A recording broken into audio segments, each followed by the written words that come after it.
So I'm a partnered variety caster on Twitch, and I really love doing all sorts of things. I have a heavy focus on art, of course, because that's what I do as a profession. But when I'm not drawing, I usually play some video games or we'll just have like an IRL chat session. The main thing is that I really just love connecting with my community.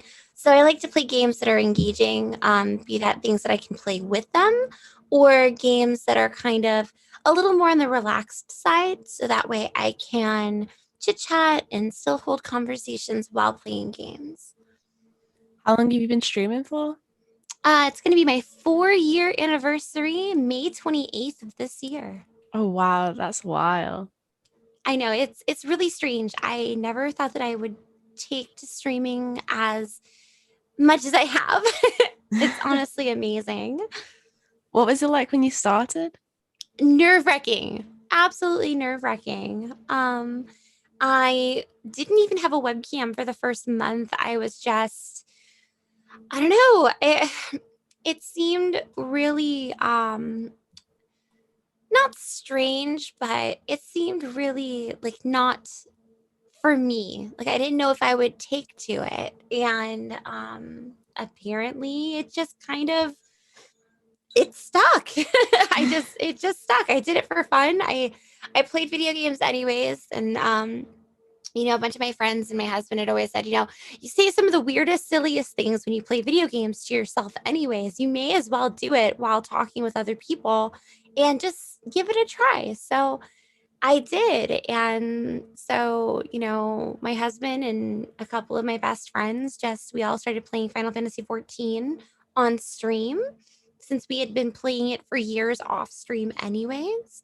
And it just turned into a thing. And before I knew it, 10 people turned into 20, turned into 50, turned into 70. And I'm like, what happened?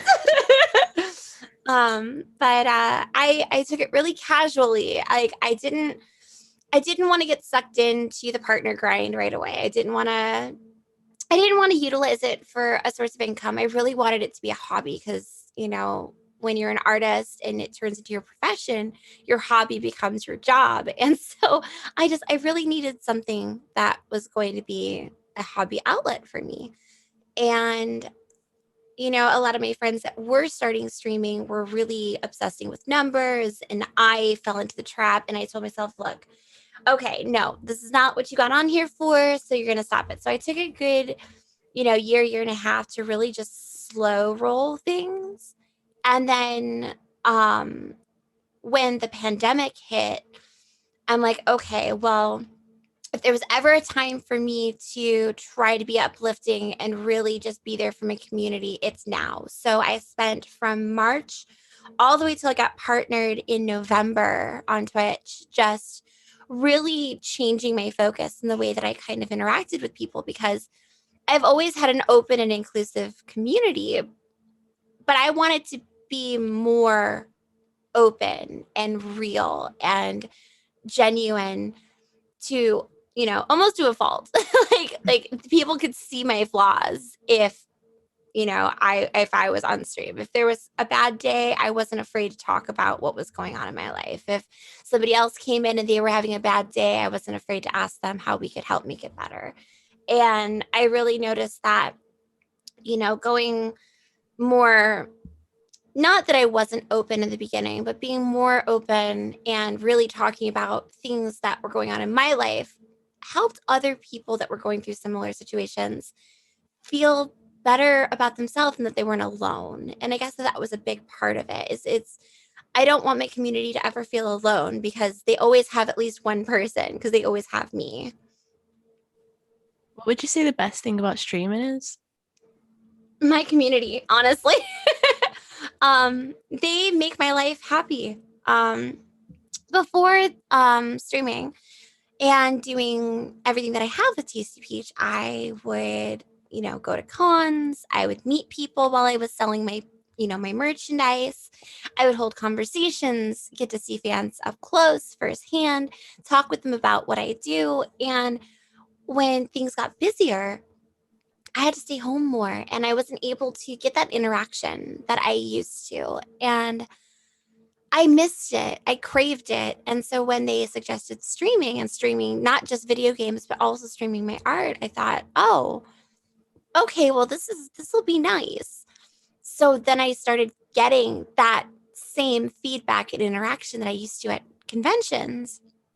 And it really just made me feel very complete on on a weekly basis. It was like that missing puzzle piece that I never knew I needed until it just clicked into place. And now it's 4 days a week. I get to spend 5 hours a day talking with some of my favorite people on the internet.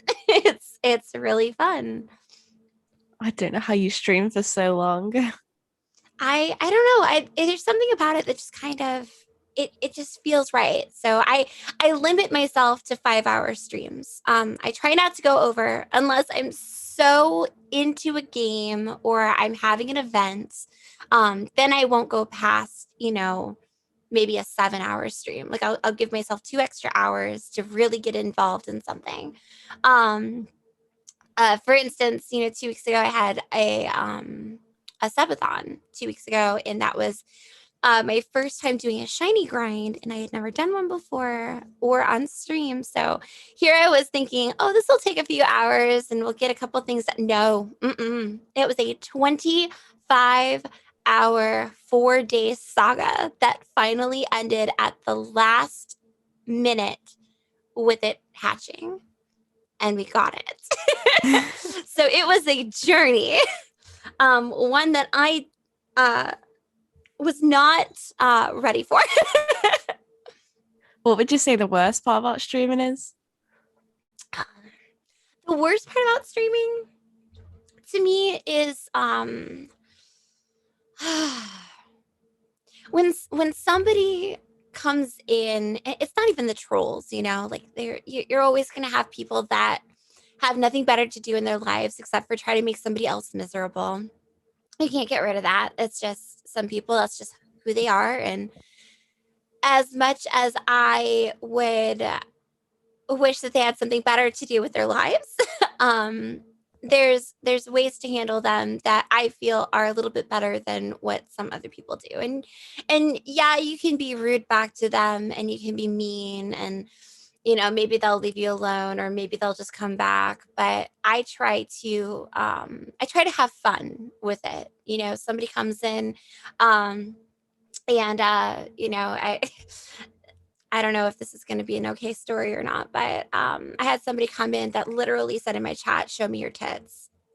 And I laughed it off. I said, "You can't just come in here and ask me that question. You got to buy me dinner first, right? Then maybe I'll show you these." And I pulled up a Google document of just nothing but tit birds.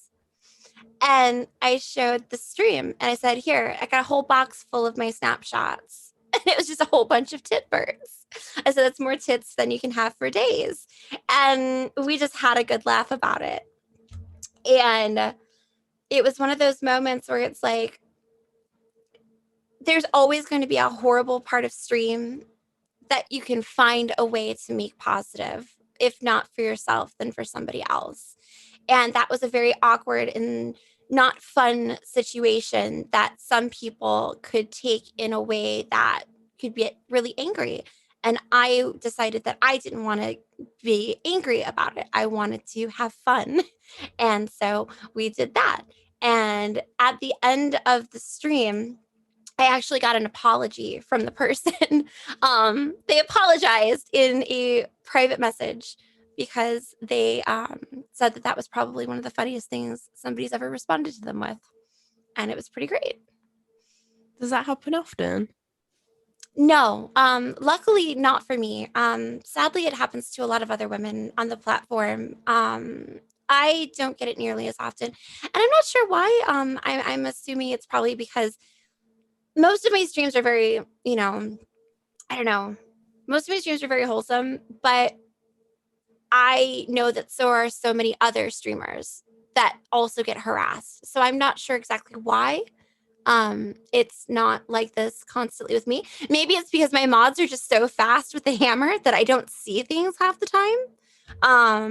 because there are plenty of times that I will all of a sudden see a so and so has gotten banned, and I'm just like, ooh, oh, glad I didn't see that. Does it ever ruin your mood? Mm, it it has a couple of times before, and it's hard to not, especially towards the beginning when I was streaming at the very very beginning. I had somebody come in and um, comment about my weight, and now I'm not skinny as a rail, but I'm, I'm pretty healthy, and I towards the beginning of it, I tried to ignore it and I tried to not let it get to me. And I had one day where I guess they brought in their friends, and it was just four different people being extremely rude. And I was upset, and I said, okay, you know what? We're going to actually have a conversation about this. And so I turned it into a body positivity conversation, and I didn't let them make me feel horrible about myself, but I also didn't let them get away with the conversation not happening, because I don't feel that it's right for somebody to just come in, make comments about somebody else, not knowing any sort of mental state that somebody's in, not understanding if there's been struggles, and not understanding if there's been, underlying medication or possible health issues that cause things to happen in somebody else's life. So I wasn't going to let them try to take the power of the chat, if that makes sense. I wanted to take that back and turn it into a body positivity conversation right after. You handled that really well, but it's just awful because there's not much we can do to prevent it. Like once it's happened, and then you can do something about it. Yeah, it's an unfortunate thing. Somebody has to be the rude catalyst for a conversation, and it's really sad that that has to happen.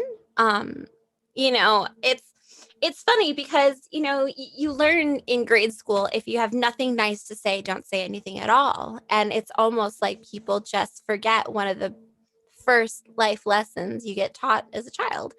It's like, if you don't have something positive or kind to say to somebody, well, then keep it to yourself, because nobody else wants to hear it. Yeah, exactly.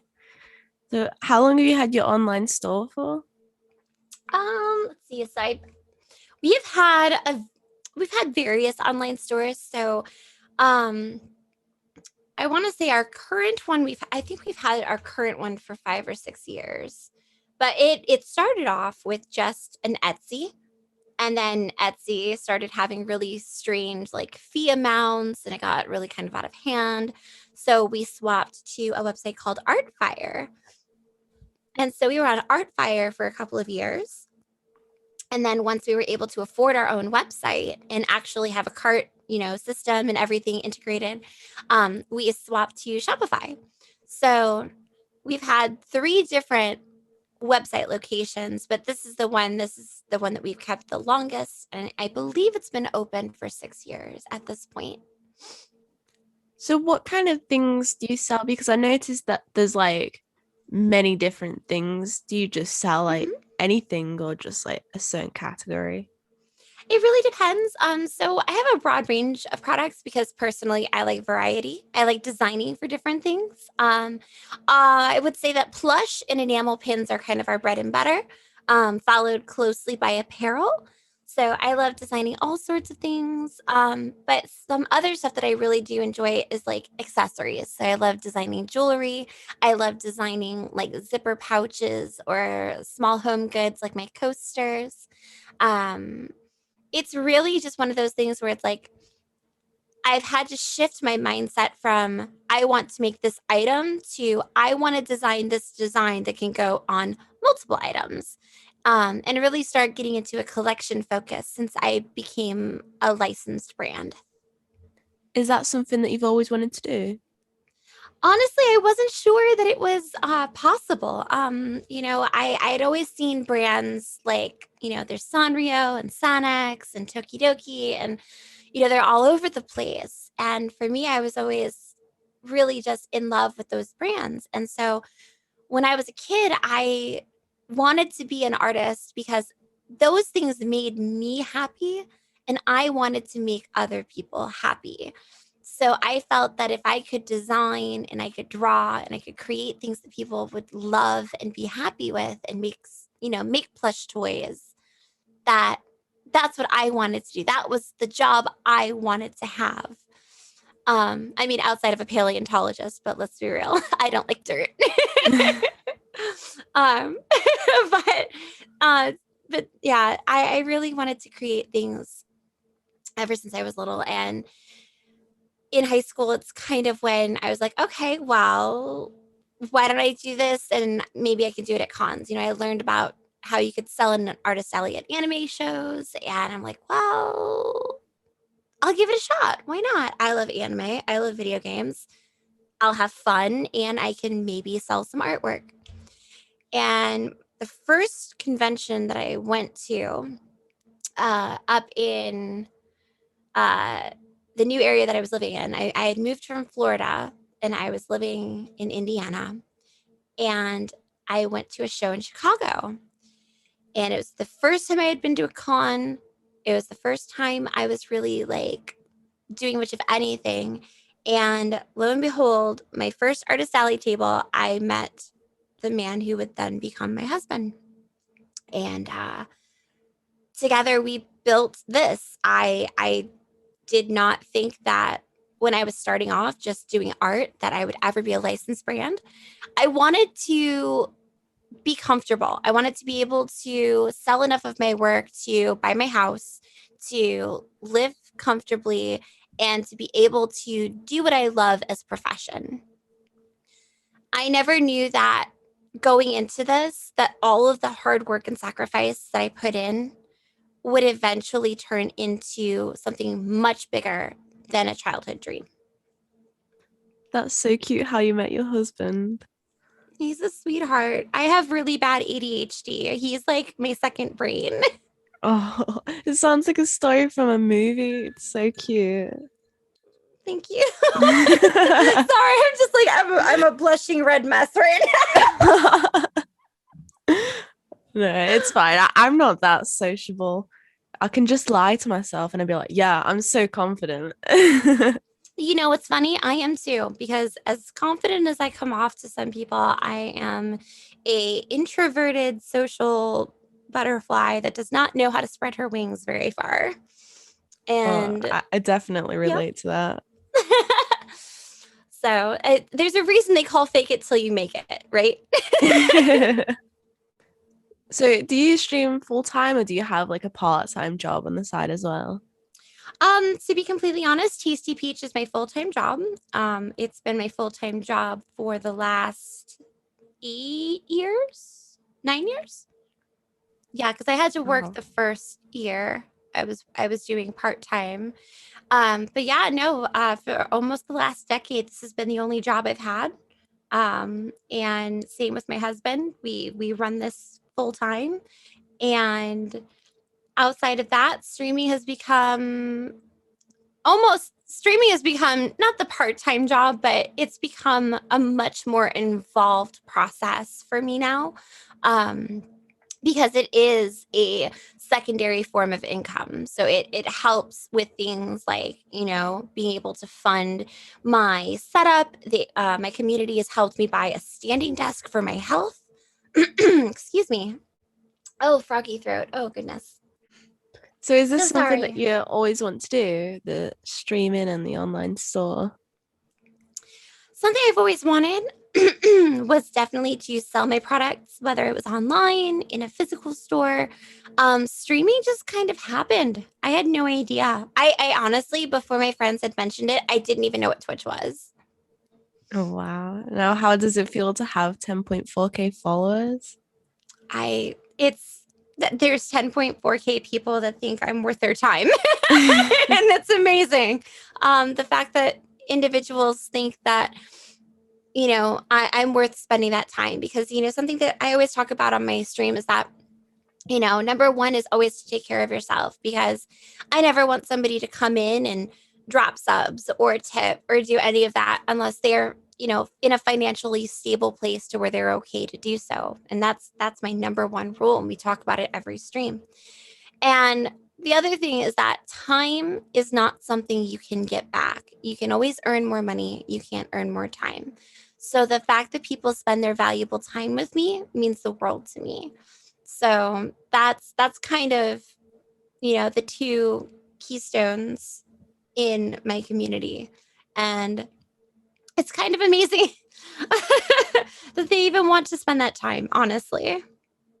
Oh, so would you say that it was like a slow growth or just like steady? I would say that it was a little slow to start just because I had to find myself with where I fit in with Twitch. And then definitely over the last year, it's been a lot more rapid. Um, and by a lot more rapid, I mean like I'm breaking through plateaus, like viewer plateaus, quite quickly. But overall, to be honest, I over the last 3 months, I've turned off my viewer count just for my mental health because after my partnership, I became obsessed with making sure that my numbers were in the right spot. And that wasn't very healthy for me mentally, especially during this last year when I was really depressed. Um, I was diagnosed with blood clots in my lungs with a pulmonary embolism back in August because of medication I was on. And so I had to go under blood thinners. I couldn't exercise. I had to change my entire eating habits. I was very depressed. I was very sad. And so, for my mental health and to not focus on trivial things like numbers at the time, I turned it off. And unbeknownst to me, with it off, I broke through two major plateaus and it's been absolutely amazing. So that's been keeping me uplifted. What would you say it is that makes you different from other streamers? Something that other people tell me is that they feel that I'm a very genuine person. Um, I don't play a character. I don't have a different personality when I'm there. What you see is what you get, both on screen or in real life. Um, and a lot of people tell me that they find that my reactions are fun, because apparently I'm a very reactive person, and a very expressional person, so there's a lot of different expressions and faces that happen. um but I mean, I don't really know a lot of other streamers that are artists with a brand that has a global recognition. And that's, I guess, where it is a little different. Not that I stand above anyone. I really do love other streamers and I love being part of so many different communities, be that games or art. But just that's what I feel is kind of different. I was a brand first going into streaming, not a streamer that built a brand. What is something that you've never told your viewers before? Something I've never told my viewers before. Oh, goodness. People always struggle with this question because everyone's so open. I've touched on it a little bit, but I never really got too deep with it. I have a very, very hard time making friends with other girls because of things that happened in my past. Um, won't go into detail because sadly it could be triggering, so I don't want to go into detail. But there were unfortunate things that happened in my past. And when it comes to making friends with other females and other women, sorry, I don't know why I do that. When it comes to making friends with other women, it can sometimes be really hard for me because I don't look at other women as competition. I have always hung out with boys. They've always been my best friends.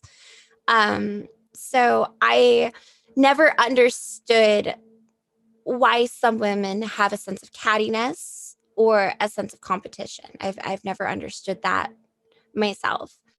So I genuinely would go into these conversations or friendships open and honest and ready to befriend people, and then things would turn for the worst. And I would get burned after burn after burn after burn.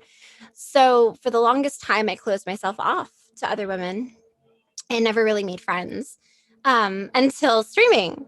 And now I have more female friends than I've ever had.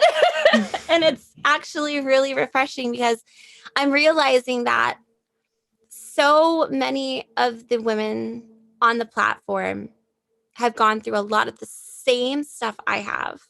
And I've gone through the same hardships and the same cattiness and the same weirdness of being constantly put down, that it's almost like we have our own space to feel safe and be ourselves.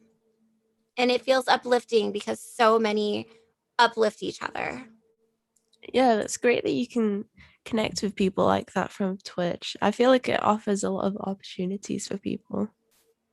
I think so too. I think it does. I think it allows people to be genuine. I think it allows people to be vulnerable and open up and be genuine with individuals and to feel empowered to be open and vulnerable and genuine with those people. It was so nice to see how many people were doing things on Twitch for Women's Day as well. Yes, it's been wonderful. I'm really excited. I have a charity stream coming up next week that I'm part of. I'm not sure if you've heard of the Broadcast Her Grants or the Thousand Dreams Fund, but they are an organization that focuses on women and women teams and broadcasters, and they do what's known as the Broadcast Her Grant, and it is a $1,000 grant that they do for various women streamers every single year. I believe they do it twice a season. There's a spring and a fall, and I was actually one of their recipients last year. And so I've always loved their program, and I've always talked about their program on my stream. And since I am doing one of their charity streams next week, they're doing it all week next week, and it's going to be amazing. And I cannot wait. But yes, the Thousand Dreams Fund has been doing a whole bunch of stuff, and I'm going to be doing one of their front page slots on Friday next week. I'm really excited. Do you have any other plans in the future? Well, I jokingly planned that my goal is to take over the world.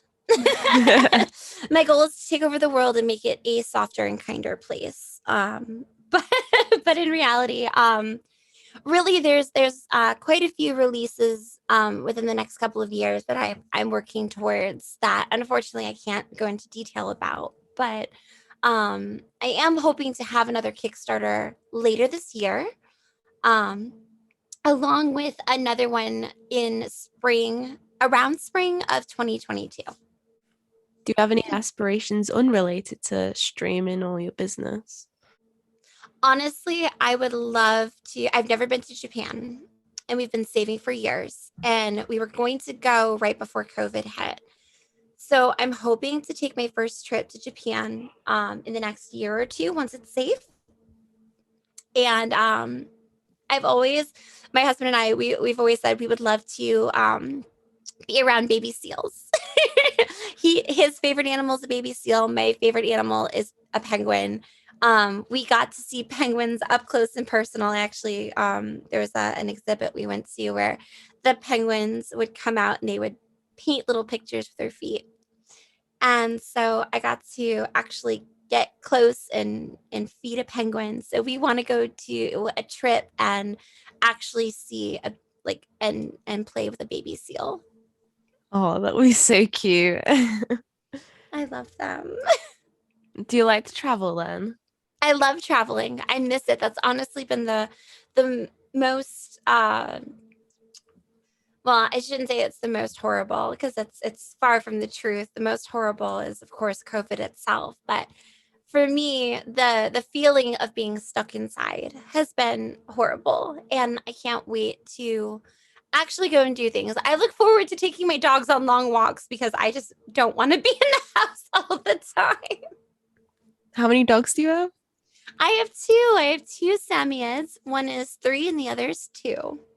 Oh, what'd they called? So my boy is Kumo and my girl is Prina. Oh, they're really cute names. I love them. How did you come up with those names? So Kumo is it's cloud in Japanese. It also means spider, which he may as well be because I don't know how he gets into the situations he does sometimes. So I we got him from a breeder and a very responsible breeder out in Pennsylvania. And I was really excited because it was going to be my very first puppy. I had never had a puppy before. It was one that my husband and I were going to take on together. And we had waited 10 years to get ourselves a dog. We wanted to make sure that we had a stable house. We weren't traveling constantly to where we could be home enough. And then we decided it was time. And so when we got him, we spent like 3 weeks coming up with a name before we brought him home. And finally, we were like, Kumo. That sounds good. I love it. Let's do it. And then with our girl, she was a rescue. Two of our mutual friends out in Ohio have two of the same breed from the same breeder that we got Kumo from. And they took her in because she was basically left on her own at a puppy hotel kennel for months. Their owner just like left her there, and so they surrendered her to these two, and the two of them took good care of her, fostered her, and then asked us. They're like, "Hey, we know you were looking for another dog. Well, we have another one here, and she's super sweet, and she's housebroken, and she's very kind." And so when her and Kumo met for the first time, it was like they were instant best friends, and they've been together ever since. We brought her home the next month. It was a done deal. The way you describe it, it sounds like you're getting children. Yeah, kind of. My husband and I don't have plans for our own, so our dogs are basically our kids. Yeah, I have 4 dogs and it's too many. I mean, two is a handful. Anything more than two can be overwhelming sometimes, but Especially the ultra hours as well. So it's so noisy with the yapping. Oh, sweet babies. They're all very good though. They're very nice. They're just very attention seeking. You leave them alone for a second and they've just like ruined everything. Oh, oh no. So they're mischievous too. I think it's more because they can when they're by themselves. Oh goodness. Yeah, I have not let these two have the house to themselves yet. Oh gosh. And I don't think I will. They pretty much come with us everywhere. Do you travel with them like abroad? We haven't taken them to a show yet. I want to. So I'm getting ready to have Kumo trained as a service animal. Because with my ADHD and everything, it's good for me to have routine, and he helps with my anxiety very much. I don't know how, but it's like the smallest change in my heart rate, and he's just on me because he knows he's needed. So, and we never taught him that. It's just like he just knows. And so we decided that, once COVID is under control a bit better and I'm vaccinated and I'm able to actually go places, um, that I wanted to have him trained and certified to be able to be with me. Please tell me that you dress them up as well. I would, but every time I do, they just find a way to get it off. I can't even put Oh. anything on their heads. They're too curious and too excited. My dogs love their little outfits. One of them just got like a new party dress with like a huge tutu on it. I have to see pictures of that. She doesn't look very happy on the pictures, but she still looks very cute. I remember there was one time, the one and only time, I was able to wrangle Kumo into a costume. Oh, actually, no, twice because he had his taco. It was a sushi costume because it looked like he was the rice, And the other one was a taco, and he was wearing a taco shell, and it was hilarious. Oh, you need to do matching cosplays. I would love to do matching cosplays with my dogs. That'd be so cute. Are they allowed in conventions, like just dogs? Only if they're certified. And that's one of the tricky parts is that, I would need to make sure that they were both trained and certified before I could take them.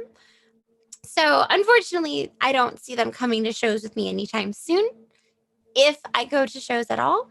Um, but as far as like general travel, like there's a lot of pet friendly areas and pet friendly hotels.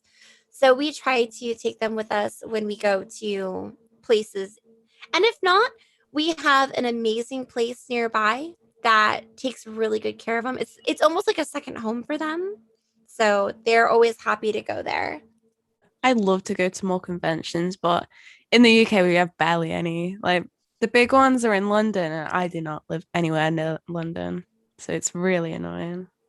That'd be a bit of a travel, yeah. We go all over. I've been to I think 42 states. I want to say, yeah, I believe it's 42 or 43 states out of the 50 Have you ever is been where to I've the UK traveled. before? I have not. I've always wanted to go. The only country I've been to outside of the US has been Italy, and I went when I was 11. Oh wow. I, So I love Italy. I have family that live there and we go down to see them. It's great. that's awesome. Yeah, so half of my family they all live there. So I got to go with my Nona and my Zia when I was 11 as the one and only time I've ever been. And so I told myself, it's like, I'm as soon as I get my passport, we're going to Japan, we're going to Italy, we're going to the UK. We're going to those three places. Whereabouts in Italy have you been to?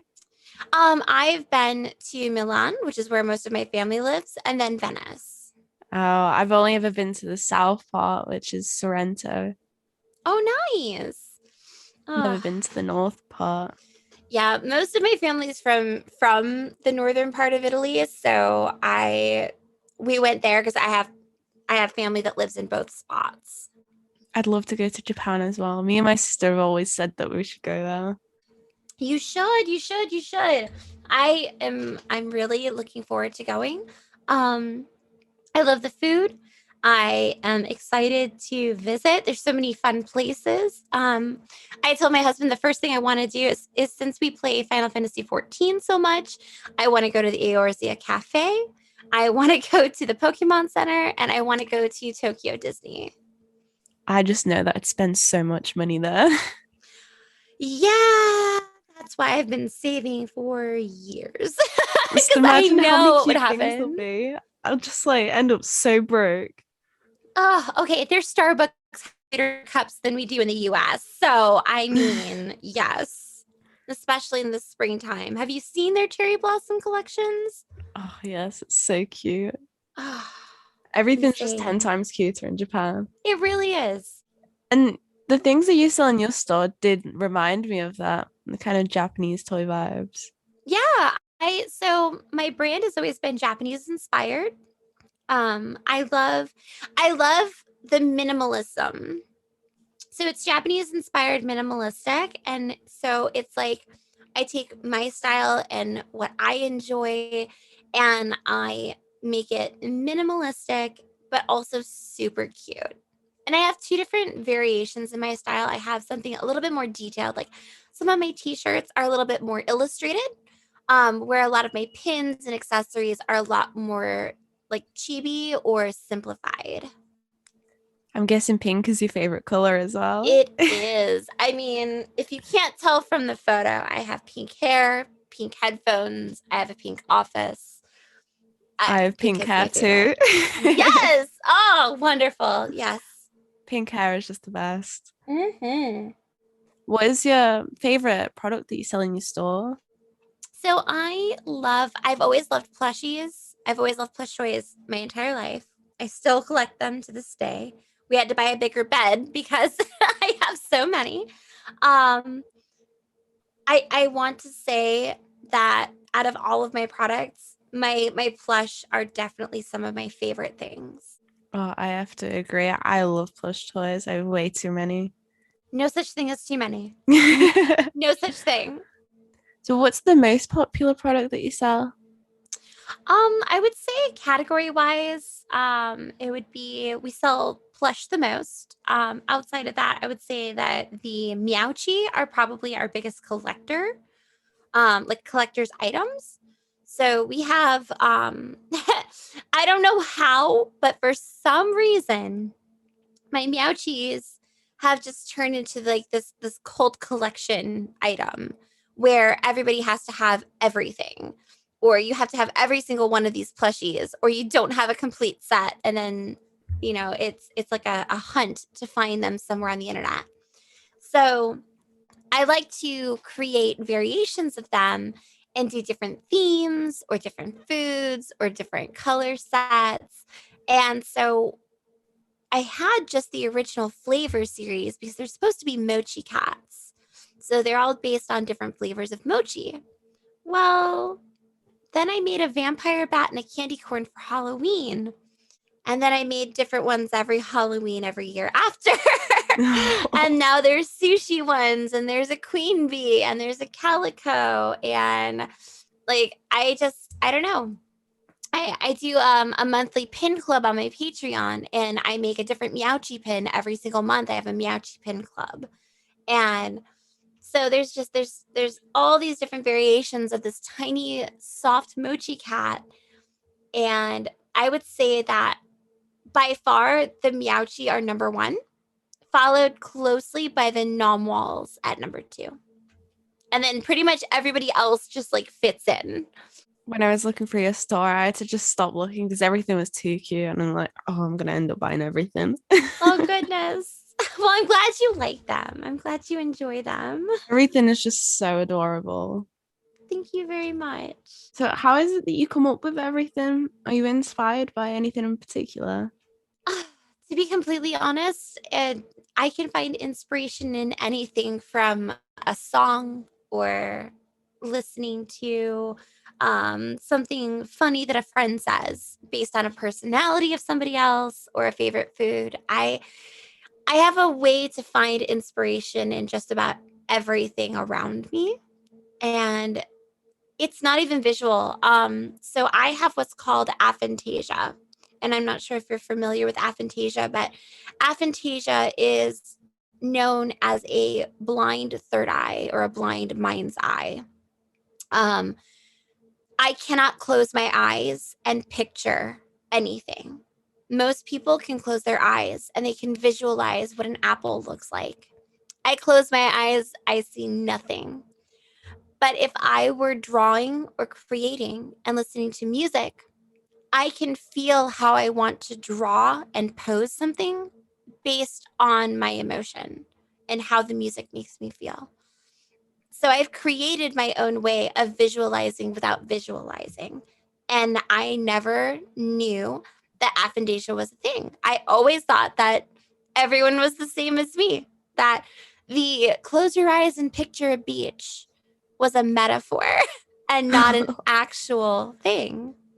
Oh, I feel like you should do it's me and Meowchi's star sign themes. I love star signs. Oh, I do too. I'm very much into it. I wanted to do a series of both Western and Chinese zodiac. So doing like Western zodiac, doing Chinese zodiac, and doing like a series of them based on that. The only unfortunate part with things like that for plush is that that's so many plush to make at once. But I want to do a series of jewelry that's based on star signs with my Miyachi. Well, there's different seasons, like now is Pisces season, so you could just do it like that. Yeah. Oh no. Yes. Absolutely. There's different ways to release them, like on a monthly basis, of course. What is your star sign? I am a Virgo. Oh, I I am a wasn't September expecting baby. that. Yes, I am. I am a Virgo. I am a September baby. I'm a Scorpio. Really now? Yeah, a lot of people just go, oh, when they hear that. Aw, there's nothing wrong with the Scorpio. I do always struggle to be friends with other Scorpios though. I think that everybody just has their own personality type, and sometimes they just don't click. However, all of my friends are cancers, so it's Well, a there you weird go. coincidence. But I feel like when I meet other Scorpios, I feel like it's more because they're too much like me and it just makes me feel weird. Sometimes it can be hard to be friends or acquaintances with individuals that are so much like you. Oh, I definitely couldn't be friends with myself. I know how annoying I am. Oh goodness. At least I'm aware. I Yeah. I see. I'm such a workaholic that for me, it's really hard to just relax in general. So work is my best friend. am quite lazy. I'm still in college and trying to like sit down and just get on with my assignments. It's so difficult, especially now that I'm doing everything from home as well. Yeah, that can be a thing.